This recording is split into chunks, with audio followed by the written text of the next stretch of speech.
Hey, what's up guys? This is Anthony from Anthony's Customs, and for this review, we are looking at the SH Figuarts Guts, the Band of the Hawk version from Berserk. And if you guys haven't seen any of the Berserk reviews, you should check them out, because the figures have been largely disappointing. So much so that in some cases, the old Figma ones are probably a better option than these current Bandai ones. But this is a big deal because this figure is potentially going to solve all that. Maybe they finally made a good figure with this one. I've heard some good things about it. I've heard some bad things. You know, you often hear a lot of good things when a new figure comes out because everybody wants to have the new coolest thing. But that's not always, it's not always the newest, coolest thing. Maybe newest. We're going to see if this guy actually can hold up as an actual good figure rather than just, oh, it's better than before. And okay, the neighbor's doing his lawn. Hopefully you guys don't hear that. But if you do, that's what it is. Sorry about that. All right, let's go ahead and get him off the stand and take a closer look. All right, before we look at the figure, I do want to show you my package. I have to say it's a pretty good looking package, maybe one of the better ones that they've had in this line. I like the artwork here. I like the embossed, transparent, not embossed, it's just glossy. I thought you could feel it, but you can't. The little logo down there is pretty cool. You can see the figure pretty well there. It's pretty good looking. There's a really horrible, wow, could they be making more noise outside? Okay, not a very good shot here. Like, that's not very displayable. They've totally hidden the figure in shadow. And this one is fine. Alright, and then on the back, much better than a lot of the other Figuarts packages because you get artwork, which is cool, and then you get poses and some options. It's a nice looking package for sure. Up here, not bad at all. Alright, so decent packaging. Not my thing. I don't care about packages that much, but some people do. Alright, let's look at him here. There he is. Alright, he stands just about 6.5 inches. That's going to make him roughly 16.5 centimeters. Here he is up against the Marvel Legends Darwin. You could argue if you're trying to mix him, he's probably a little bit too small, but probably fudgeable, and he'll be fine in a Figuarts collection. He's not meant to go with Marvel Legends. Alright, so, question of the day. Which version of Guts do you like the most? Or I guess I could say, which armor do you like the most? I'm torn. For me, it's not when he's like fully in all the spiky stuff. I don't care about that in the wolf thing. It's just, to me, it's too much black. It's not as interesting. I like this, and I like when he has the least amount of all the dark armor, but a little bit of it. I don't know what you would call that. I'm not that into Berserk that I know the names of all the armors. But also, let's do another question today. Which sword of his is your favorite? For me, it's definitely the big pointy one. The triangle-shaped one that weighs about 1,000 pounds. Okay, so let's talk about this guy because they did a lot of things much better. When I reviewed the previous ones, I said, hey, he's way too lanky, it looks goofy. And a lot of people said, it's supposed to be that way. No, it's not. It's not. He was too lanky. He's supposed to be lanky. This is the right amount of lanky. His arms are a little bit long.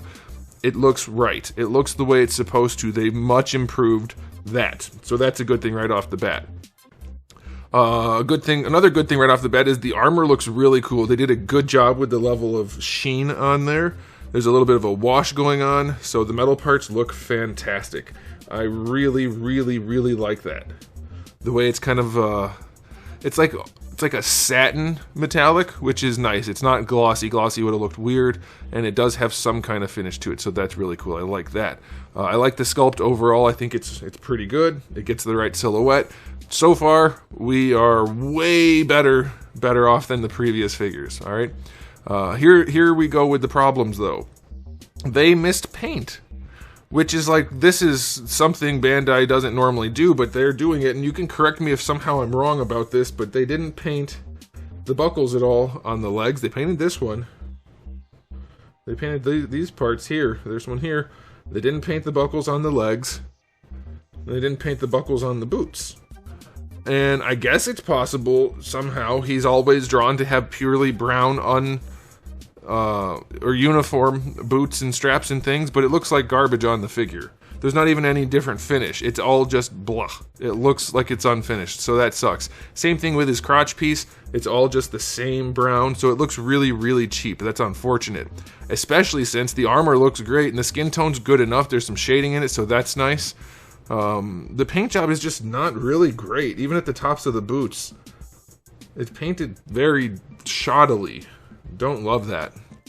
Alright, next thing to talk about is the cape. They're still using the non-stretchy material, which I guess is fine, except it does fight you when you're trying to do stuff. It's pretty well wired. Let's pop the head off so I can show you. Oh, before I do that though, I want to show you, it does get really thick and cumbersome around the neck. The way they show it on the box and on the promo images, I don't know if anybody's going to be able to get it to do that, because this part here, the golden clasp piece, is super chunky. It's really thick.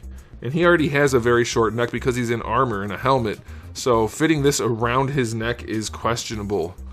I don't know. Alright, let's pop this off so I can show you. There we go. So the cape does look nice. It has enough wiring in it, and I guess I'll just talk about it now instead of in the articulation section because it'll help it to look good. It has wiring all the way around, so that's good. It has one down the back, which is also nice. And it has extra up here, and it's wired around here, but the neck hole is really, really small compared to his neck. It's just enough. So you don't really have enough room to make it look especially good. And you can make it look okay, but it's just a little bit cumbersome and a little bit annoying to fight with, but it will do.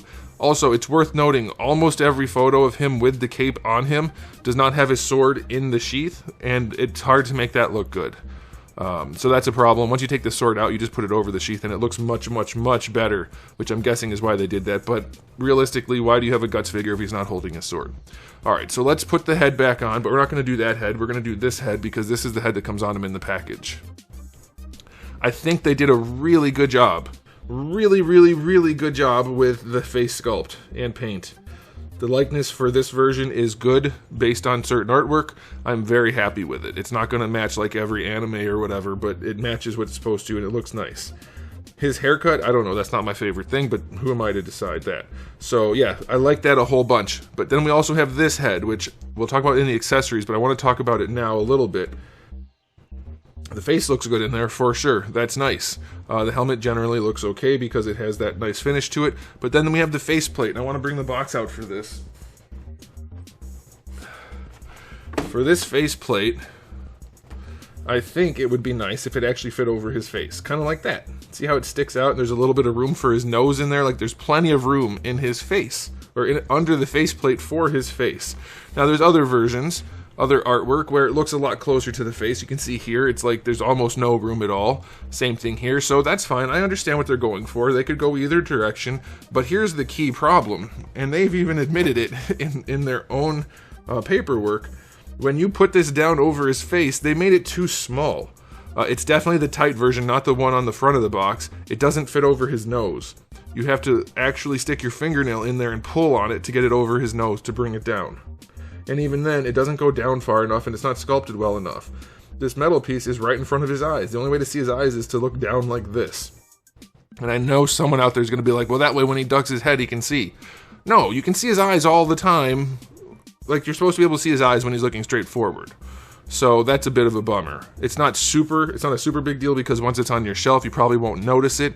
But you can even see how the helmet, it sticks out up here and not down here. So it gives him kind of a goofy look because it's not even the tight to the helmet look. It's loose up here. There's lots of space. So that's pretty weird. I don't like that. I don't like having to stretch it over his nose. And the reason I know it's a problem is they even put a warning in the little pamphlet that comes with the figure. Be careful that it doesn't scratch the paint off the nose. It's like, no, just sculpt it so that it fits over his face. That would be great. Like, how... You guys couldn't make it fit over his face? You're like, yeah, it doesn't fit, but you know what? Just put a warning in the paperwork and we'll be fine. So I hate that. You do get a little flap here. I hate that a whole bunch. That sucks. Alright, so let's finish off the aesthetic with one last thing that bothers me, because overall it does look pretty good despite those few things. They didn't put the straps. There are no straps on his arms for his shoulder pads. Normally, and you guys can correct me if I'm wrong, maybe there's a version where they just stick to his shoulders. I don't think so.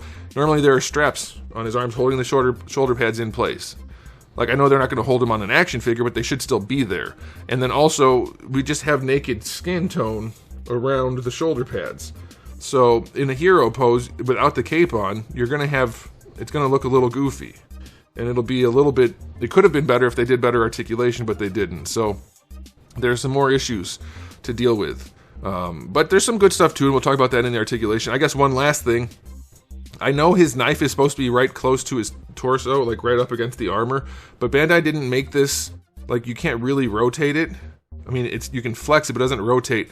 And so the knife continually bows because it's pressing against his chest and down here. It's kind of a pain in the butt. That's just a little issue, but it's like they should have been doing a really good job on this release, and instead they just did kind of good enough. But anyway, aesthetically speaking, it's far better than the first one, and it's not the kind of figure where I want to immediately get rid of it. So I will give it an 8 out of 10. There are definitely some issues, but I like a lot of the things going on. I still have to tell you about the problems, though, because that is my job. Also, they didn't do any shading in the pants, which is weird. He's got shading on the skin. There's a little bit of a wash in the armor. The pants are clean, pristine, clean pants. So, Okay, as far as accessories go, we have the two heads, the hair head and the helmet head. For the hair head, you have 3 faces. You have the neutral face, the smirky face, and the yelling face. I think they look fantastic, especially the yelling face. I like that. For the helmet head, you have 2 faces, neutral and angry, and they both look pretty darn good. They could fit in the helmet a little bit better, but they'll do. You do get his sword, of course. It seems maybe slightly skinny for this version. This looks more like the earlier sword that he used, but I mean, in terms of thickness. Is this the sword he fights Griffith with? It shouldn't be. It should be the sword from Band of the Hawk, so I think it should be a little bit bigger, but maybe not thicker, not longer. Story of my life. Okay, so what other accessories do we have? We have the knife hilt that goes in the sheath, and then we have the knife itself, which is actually pretty well done, so I guess you could just take the knife hilt out of the sheath and pretend that he's using it. And then you get a decent spread of hands, nothing crazy. Can he hold the sword? Better than before. I'll leave a note in the video if I've run into any problem. Alright, and then you have the cape, which we already talked about. The cape is not dirtied at all, so he's like half clean and half... his armor doesn't look too dirty, so I guess it's fine. Okay, good enough accessories. I will go 8 out of 10. It's pretty good spread. No flight stand or anything to help him do his swinging sword poses and stuff like that. Alright, so let's go ahead and see what kind of articulation this guy is boasting, because that was kind of the downfall of the previous versions. So, even though you already saw it, thankfully, they have really started to implement the double ball peg at the top of the neck. That's nice. The neck has another ball peg at the bottom. That is also nice. I like that. You can move his head around pretty well. And they didn't extend his neck to fit the armor on him, so that's good, though when you put the helmet on him, he ends up having kind of a stumpy situation, so it's more limited in posability. Now, I'm going to pop this off to show you how Bandai, they keep trying to overcomplicate things. Now, thankfully, these shoulders are better than before. They are markedly better than before. They're still super skinny and kind of weird looking. Don't like them, but they're way better than before, and they're mostly not going to be seen, so that's fine. For the butterfly joint, I believe they're just on a ball peg over here somewhere in the front of the chest, because it just kind of wiggles around in there. Is he able to do across the chest pose? Enough. Definitely enough. That's fine. But again, you're going to have a whole lot of flesh tone separating those shoulder pads from the armor without any straps. I really, really think these should have been on this kind of joint. Let me show you. This is a really good way to do shoulder pads. And who would have thought I'd be using Marvel Legends to show Bandai what to do? These shoulder pads, of course I can't show you effectively on these ones because they're so tight. They're on a separate piece, so they are connected inside. They can just swivel around the entire shoulder, so you can adjust them. And what Bandai has done in the past is this sort of thing. They've done it for Iron Man figures. I think they have. It might have been just 3-0.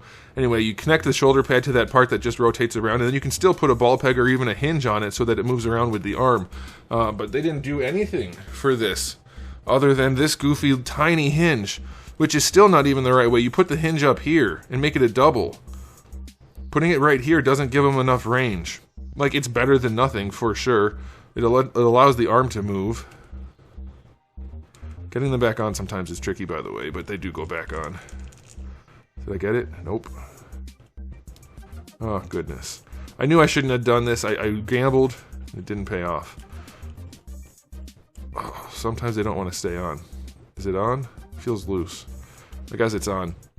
So, oh, do they just pop off? Or is that me?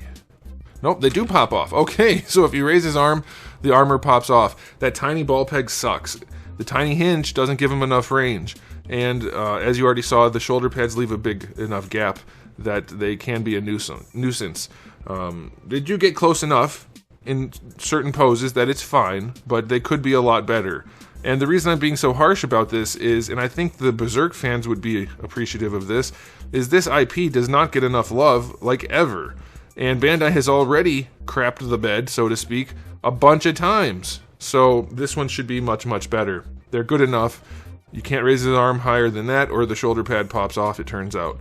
But you're going to get your full rotation, and he can pose fairly well, but it doesn't look as good as it should. Unfortunately, they just didn't do a good job with that whole situation. Bicep swivel is fine, though not good looking because of the goofy looking shoulders. Double jointed elbows work nicely. You do get a forearm swivel, so that's nice. And then the wrists are on little ball hinges, and again, I'll let you know if I run into any issues, but so far I haven't had any. Alright, for the torso, there's a joint up here and a joint down here. It moves around pretty well. He's not going to have like the most crunch or anything like that, but it'll be fine. It'll be okay, and of course you get your rotation. These guys are connected on cloth, so that's good. They hang pretty well. And the legs work pretty nicely. Not as well as I'd like. They kick the legs off to the side really far because this is hard plastic, so it doesn't flex so much, but you still get pretty high. It just goes out to the side. And then going back, you don't get too much. There's no drop down, thankfully, and the hinge works nicely. So that's good. That's really, really nice. Full splits, no nuggets. That's a good hip. All they needed to do was make this flex so that he didn't have to kick his leg out to the side, and that would be really, really good. But even then, it's still good. Thigh swivel happens down here, and it works well enough, so that's okay. The knee, not the worst thing we've seen. It'll do. It'll definitely do. It'll get the job done with range and looks, so that's nice. And then for the ankles, the feet can go all the way back. And not that far forward, but forward far enough, for sure. And then you get your ankle rocker, which is sufficient. And it's essentially a ball hinge. Like, you're going to get enough range out of that for sure, no problem. Toe hinge on this guy, very well done in terms of the sculpt. That's how you do it. You want it to be flush at the bottom. They nailed that. It's well placed, and it's not super loose, so that's okay. So, yeah, there's definitely a lot on this guy that is significantly better, and some things that are even good. Is he as good as he should be? No, I don't think so. Is he good enough this time? Yes, I do think so. I am not interested in selling this guy at this point unless they make another version that's even better. The other ones I immediately knew I did not want in my collection. So that should tell you something. This one I will keep in my collection. He will look good enough, even though I have to fight with the shoulder pads and fight with the cape, and he needs more paint and things like that. He's definitely good enough. So now, it's time to rate the articulation. I will give it a 7. It is fine. And now I'll give him a final rating for the whole figure. I think I'm going to bring it down to a 7. There's too many problems. There are just too many problems for a release like this, and it's really annoying that we can't get a really good Guts figure, but this one is definitely good enough. So, yeah, I think 7 is fair. They're not the cheapest figures, and they're still just riddled with too many issues. But he's good enough, and I think I'll have to leave it at that. So let me know what you guys think in the comment section below, but that'll do it for me. So thanks for watching. If you enjoyed the video, please do give it a thumbs up. If you didn't, give it a thumbs down. And if you haven't subscribed, you should. I have new videos just about every single day, and thousands already on the channel. So make sure you come back for all of that. And in the meantime, keep collecting.